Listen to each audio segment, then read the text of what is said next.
কষ্টের জন্য আরেকটা বিয়ে করছে, তার জন্য তাকে জ্বলে উঠতেছে। কি কষ্ট হয়ে যাচ্ছে? তাহলে কি কষ্ট হইতেছে না অনেক? এই গরমে চুলার কাছে এসে রান্না করা যে কত কষ্টকর, তুমি কি বোঝো না আমার কত কষ্ট হইতেছে?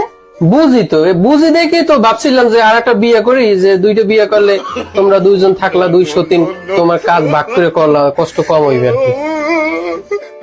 তোমার কি এই কথা বলতে তুমি এই জায়গায় আসছো? হ্যাঁ, তাইলে তুমি আমার আমি কষ্ট তো বুঝতে আসছো? কষ্ট, হ্যাঁ? এটা খারাপ কি বললাম? তুমি একা সারাদিন কষ্ট করো, আজকে তো আমি অফিস তুমি ছুটি। আমার জন্য মানে তোমার এত দরদ, আজকে তুমি অফিস- আমার মানে কষ্ট বুঝতে আসছো। শোনো, আজকে অফিসে যাই নেই, দেখলাম যে তোমার সারাদিনে তুমি কত কষ্ট করে আমার জামা কাপড় ধোয়া, রান্না করা, রোদে যেয়ে রোদ্রে দিছো। তো ভাগ ভাগ করে করলে তো তোমার কষ্ট কম হইতো, দুইজন তুমি থাকতা। যে এই কথাগুলো বলতেছো, এটা কি আমার সুবিধার জন্য বলতেছো না তোমার সুবিধার জন্য বলতেছো? তোমার সুবিধার জন্য আমার বলতেছি। সুবিধার জন্য বলতেছো না?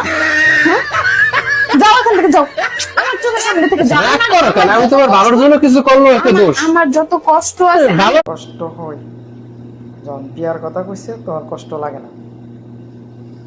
কষ্ট লেগে আরেকটা বিয়ে করতে চাইতেছে, এটাও মাইনা নেয় না।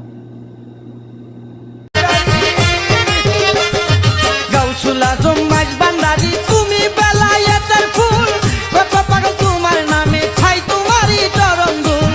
হাসরে নি জানে বাবা, তোরাইয়া লইবানি।